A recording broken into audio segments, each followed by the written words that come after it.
Good morning students. आज का हमारा टॉपिक है भक्ति सूफी परंपराएं, धार्मिक विश्वासों में बदलाव और श्रद्धा ग्रंथ। ये हमारा 8वीं से 18वीं सदी के बीच में जो हमारी भक्ति की परंपराएं रही हैं उनके विषय में इसमें बताया गया है। देखिए, इससे पहले हमने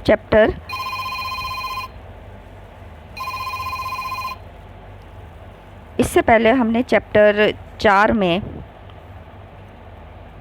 बौद्ध धर्म और जैन धर्म के बारे में पढ़ा था। अब इसमें हम 8 से 18वीं शताब्दी के बारे में पढ़ेंगे कि उस काल में किस तरह से जो हमारी धार्मिक परंपराएं थी, किस तरह उनमें परिवर्तन हुए, लोगों के विश्वास में किस तरह परिवर्तन हुए। इस काल के नूतन साहित्यिक स्रोतों में संत कवियों की रचनाएं, जितने भी हमें स्रोत मिले हैं अधिकतर वो गाने के रूप में कविताएं हैं, जिन्हें जनसाधारण की क्षेत्रीय भाषाओं में मौखिक रूप से अपने को व्यक्त किया। ठीक है, ये जो रचनाएं लिखी हैं कौन सी भाषा में? जनसाधारण की भाषा में, जिसको सब लोग बड़े आराम से समझ सकते हैं, जो क्षेत्रीय भाषा थी उसमें लिखी गई हैं। ये रचनाएं जो अधिकतर संगीतबद्ध है, संतों के अनुयायियों द्वारा उनकी मृत्यु के उपरांत संकलित की गई। और ये जितनी भी संगीतबद्ध रचनाएं हैं ये सब जिन संतों ने गाई थी उनकी मृत्यु के पश्चात जो है जो उनके अनुयायी थे उन्होंने संकलित की। ये परंपराएं प्रवाहमान थी। प्रवाहमान मतलब आगे पहले किसी ने गाई, उसके बाद आगे, जैसे मीराबाई की रचनाएं हैं वो आज तक भी चली आ रही हैं, क्योंकि पहले किसी ने गाई, उसको देख के किसी और ने गाई, तो इस पीढ़ी दर पीढ़ी जो है ये चली आ रही हैं। अनुयायियों की कई पीढ़ियों ने मूल संदेश को न केवल विस्तार किया अपितु उन विचारों को जो भिन्न राजनीतिक, सामाजिक या सांस्कृतिक संदर्भ में संदिग्ध व अनावश्यक लगे उन्हें या तो परिवर्तित कर दिया या त्याग दिया।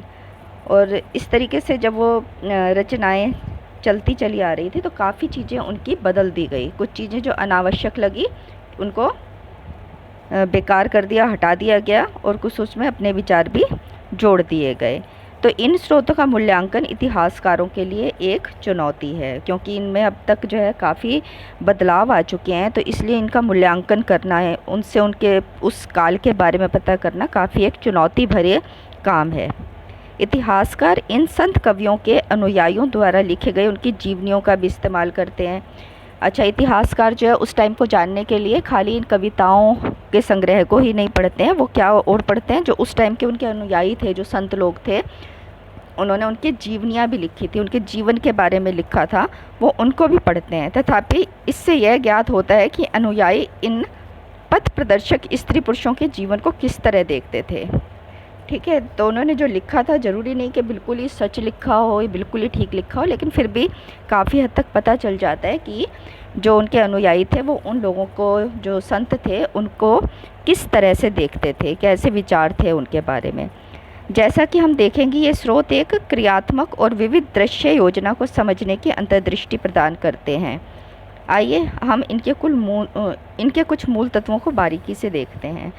देखिए, यहाँ पे आपको एक मूर्ति भी दिखाई गई है। आपको पता है हाँ, अब जो है हमारे जो OTP आते हैं, OTP 1 मार्क क्वेश्चन, उसमें आपके चित्र वाले क्वेश्चन भी आते हैं। तो आपने जो भी चित्र आपका आता है किताब में उसे ध्यान से देखना है और उसके नाम को भी पढ़ना है ताकि आपको ये याद हो सके। देखो, ये आपकी ये जो चित्र 6.1 है, मणिक्वचकार की 12वीं शताब्दी की कांस्य की मूर्ति है।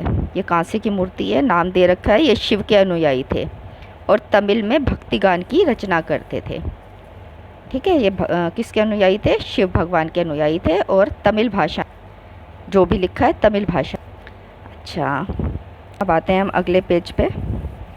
धार्मिक विश्वासों और आचरणों की गंगा जमनी बनावट। जैसे मैंने आपको पहले भी बताया था, गंगा जमनी का मतलब होता है बहुत अलग अलग, विभिन्न प्रकार के, विविध प्रकार के आचरण। मतलब इस टाइम पे जो धार्मिक विश्वास थे बहुत ही अलग अलग तरह के थे। जो मेन भगवान थे उस टाइम पे शिव, विष्णु और देवियाँ हुआ करती थी, लेकिन शिव को भी अलग अलग रूप में अलग अलग जगह पे पूजा जाता था। विष्णु जी को भी अलग अलग तरीके से पूजा जाता था। उनकी मूर्ति कहीं किसी तरह की बनी हुई होती थी, कहीं किसी तरह की बनी होती थी, सबके आचरण अलग थे। इसी तरह देवी पूजा भी अलग अलग तरह से की जाती थी। देवियों को जो भगवान थे उनकी पत्नियों के रूप में देखा जाता था। तो संभवतः इस काल की सबसे प्रभावी विशिष्टता यह थी कि साहित्य और मूर्तिकला दोनों में ही तरह तरह के देवी देवता अधिकाधिक दृष्टिगत होते हैं। मतलब इस काल की क्या सबसे बड़ी विशेषता कि साहित्य जो लिखा हुआ हमें मिला है और जो मूर्तिकला उस टाइम की मिली है, दोनों में ही बहुत तरह के देवी देवता हमें दिखते हैं। दृष्टिगत होते हैं मतलब दिखते हैं। एक स्तर पर यह तथ्य इस बात का द्योतक है कि विष्णु, शिव और देवी, जिन्हें अनेक रूपों में व्यक्त किया गया था, की आराधना की परिपाटी न केवल चलती रही अपितु और अधिक विस्तृत हुई। ठीक है, इस चीज़ से पता चलता है कि विष्णु, शिव और देवी, उनको अनेक रूपों में व्यक्त किया गया था और उनकी ही अधिकतर पूजा होती थी। अगला टॉपिक आ जाता है हमारा पूजा प्रणालियों का समन्वय। समन्वय मतलब सबको एक साथ रखना। ये नहीं कि सब अपने अपने ढंग से सब तरह की पूजा होती थी, लेकिन उनमें आपस में कोई मनमुटाव नहीं था। वह इतिहासकार जो इस विकास को समझने का प्रयास करते हैं, उनका सुझाव है कि यहाँ कम से कम दो प्रक्रियाएं कार्यरत थी। एक प्रक्रिया ब्राह्मण विचारधारा की थी और इसका प्रसार पौराणिक ग्रंथों की रचना, संकलन और परिरक्षण द्वारा हुआ। ठीक है, यहाँ पे ये समझा जाता है कि दो तरह की विचारधाराएं थी, दो तरह की प्रक्रियाएं थी। पहली प्रक्रिया कौन सी थी? ब्राह्मणीय विचारधारा की, जिसके इसका प्रसार जो था पौराणिक ग्रंथों की रचना, संकलन और परिरक्षण द्वारा। ये ग्रंथ जो थे सरल संस्कृत छंदों में थे। जो ब्राह्मणीय परंपरा थी, विचारधारा थी, उसमें जो ग्रंथ लिखे थे कौन सी भाषा में थे? संस्कृत में। ये ग्रंथ सरल संस्कृत छंदों में थे, जो वैदिक विद्या से विहीन स्त्री और शूद्रों द्वारा भी ग्राह्य थे। और ये जो थे, जो उनको वेदों की ज़्यादा शिक्षा नहीं थी, अशिक्षित लोग थे, स्त्री थी, शूद्र थे, उन सबको भी ग्राह्य थे, मतलब वो भी इनको पढ़ सकते थे। जबकि पहले क्या होता था, इससे पहले समाज में शुरू में शूद्र और स्त्री दोनों को किसी भी धर्म के कार्य में भाग लेने की अनुमति नहीं थी। लेकिन इस टाइम पे स्त्री और शूद्र भी जो थे वो इन ग्रंथों को पढ़ सकते थे। और इसके अलावा अन्य सामाजिक वर्गों की आस्थाओं और आचरणों को ब्राह्मणों द्वारा स्वीकृत किया जाना।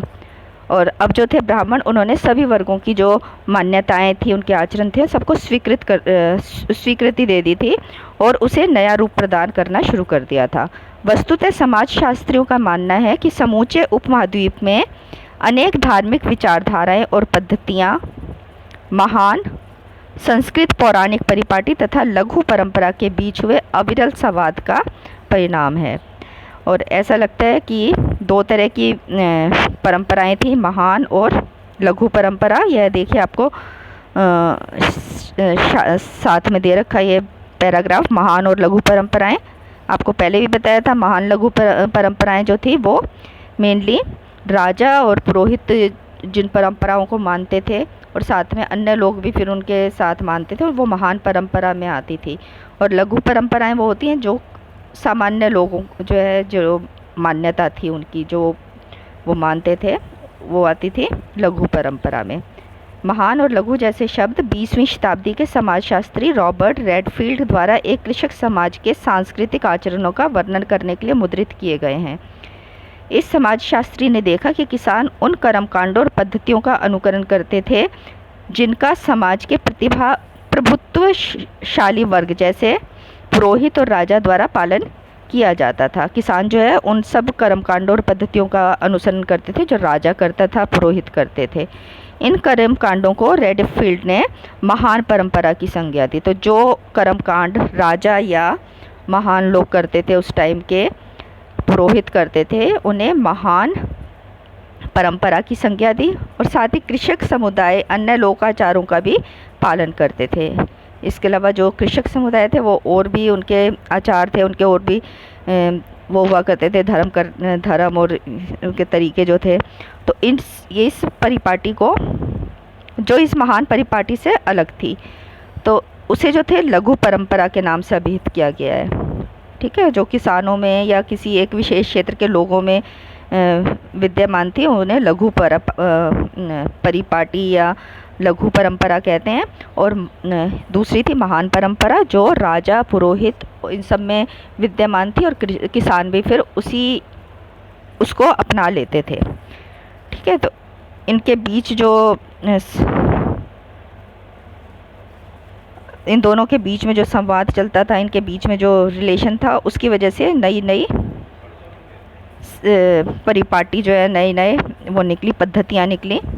इस प्रक्रिया का सबसे विशिष्ट उदाहरण पुरी उड़ीसा से मिलता है, जहाँ मुख्य देवता को 12वीं शताब्दी तक आते आते जगन्नाथ, जो कि विष्णु का एक रूप थे, उसके रूप में प्रस्तुत किया गया। आपने देखो विष्णु भगवान को देखा होगा कि कैसे उनकी मूर्तियाँ बनी होती हैं, लेकिन यहाँ पे आप चित्र में देखिए, ये चित्र जो है किसका है, ये भी जगन्नाथ जी का। जगन्नाथ जो थे वो विष्णु के ही रूप थे, ठीक है, विष्णु को ही जगन्नाथ भी कहा जाता था। और इस तरीके से, और ये कहाँ की है, पुरी उड़ीसा की। तो वहाँ पे जो है भगवान विष्णु को इस रूप में दिखाया गया है।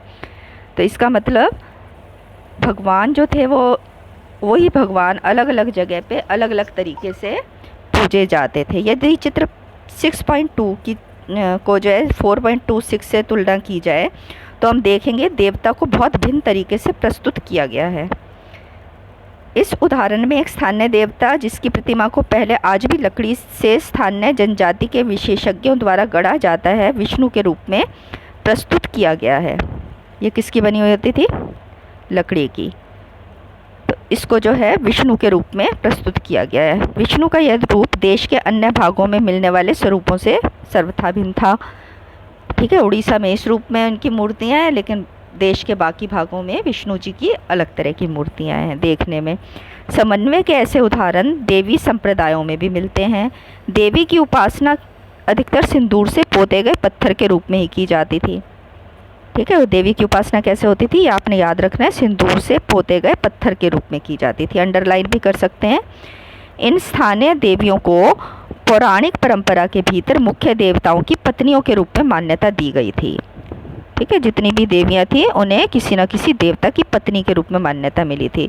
जैसे लक्ष्मी जी किसकी पत्नी थी, विष्णु जी की, और पार्वती जी किसकी पत्नी थी, शिव जी की, ठीक है। अब हम अगला टॉपिक भेद और संघर्ष ये पढ़ेंगे। जो अधिकतर देवी की आराधना पद्धति थी उसको तांत्रिक के नाम से जाना जाता था। तांत्रिक पूजा क्या होती थी, जो देवी की पूजा होती थी उसे तांत्रिक पूजा कहते थे। यह पद्धति उपमहाद्वीप के कई भागों में प्रचलित थी। इसके अंतर्गत स्त्री पुरुष दोनों ही शामिल हो सकते थे। जो देवी पूजा होती थी जिसे तांत्रिक नाम से जानते थे, उसमें स्त्री और पुरुष दोनों ही शामिल हो सकते थे। इसके अतिरिक्त कर्मकांडीय संदर्भ में वर्ग और वर्ण के भेद की अवहेलना की जाती थी। इसका मतलब क्या हुआ कि जितने कर्मकांड थे उसमें कोई भी वर्ग का, वर्ण का कोई भेद नहीं था, सभी इसमें शामिल हो सकते थे। इस पद्धति के विचारों में शैव और बौद्ध दर्शन को भी प्रभावित किया। खास तौर से उपमहाद्वीप के पूर्वी, उत्तरी और दक्षिण भागों में आगामी सहस्त्राब्दी में इन सब विश्वासों और आचारों का वर्गीकरण हिंदू के रूप में हुआ। तो जिनके ऐसे विश्वास थे देवी पूजा वाले, तो इन सब विचारों को, जो इनको मानते थे, ऐसे आचार करते थे, उनको हिंदू के रूप में वर्गीकृत किया गया। जो समस्त ऐसे विश्वास थे जो देवी पूजा वाले थे, जहाँ पे सभी लोग उसमें शामिल होते थे, स्त्री पुरुष में कोई भेदभाव नहीं था, उसे ही हिंदू के रूप में कहा गया। यदि हम वैदिक और पौराणिक परंपरा के बीच तुलना करें तो यह विषमता और अधिक स्पष्ट रूप कर जाती है। वैदिक देवकुल के अग्नि, इंद्र और सोम जैसे देवता पूरी तरह गौण हो गए। पहले आपको पता है कौन से देवता होते थे, अग्नि देवता होते थे, इंद्र होते थे, सोम होते थे। अब वो देवता दिखाई देने बंद हो गए, और साहित्य व मूर्तिकला दोनों में ही उनका निरूपण नहीं दिखता था। अब ये लोग जो थे मूर्तिकला में दिखने 8 से 18वीं शताब्दी में दिखने बंद हो गए थे। हालांकि वैदिक मंत्रों में विष्णु, शिव और देवी की झलक मिलती है। तो इस टाइम के जो वैदिक मंत्र हैं, मूर्तियाँ, उन सब में किसकी झलक मिलती है, विष्णु, शिव और देवी की। इसकी तुलना इनके विशद पौराणिक मिथकों से कदापि नहीं की जा सकती, किंतु इन असंगतियों के बावजूद वेदों को प्रामाणिक माना जाता रहा, ठीक है। वेदों की प्रामाणिकता पे इस टाइम पे कोई प्रश्न नहीं उठाया था, जबकि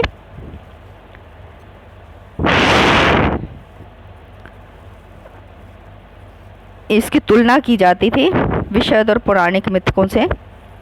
इसमें कोई आश्चर्य की बात नहीं कि कभी संघर्ष की स्थिति भी उत्पन्न हो जाती थी। संघर्ष मतलब आपस में ऐसा नहीं था कि हमेशा समन्वय बना रहता हो, हमेशा कई बार संघर्ष भी उत्पन्न हो जाता था। कैसे होता था?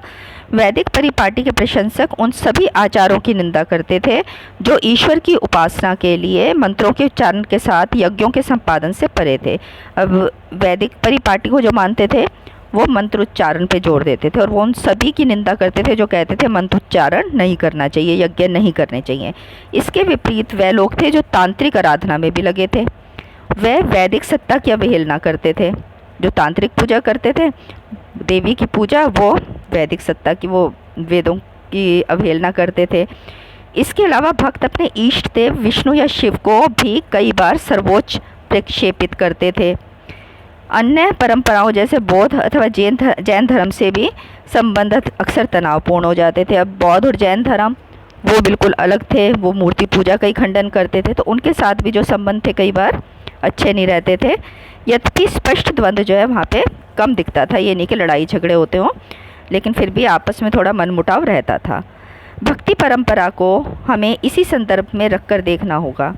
हम जिस काल विशेष पर गौर कर रहे हैं, इससे पूर्व लगभग 1000 वर्ष पुरानी भक्तिपूर्ण उपासना की परिपाटी रही है। ठीक है, क्या मतलब हुआ? हम जिस काल की बात कर रहे हैं उससे लगभग 1000 साल पहले भी भक्ति हुआ करती थी।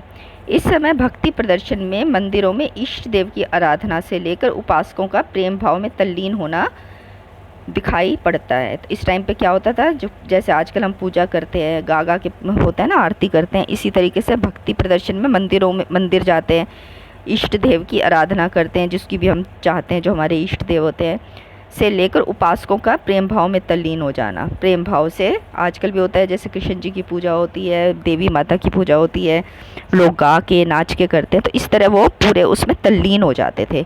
भक्ति रचनाओं का उच्चारण अथवा गाया जाना इस उपासना पद्धति के अंश थे।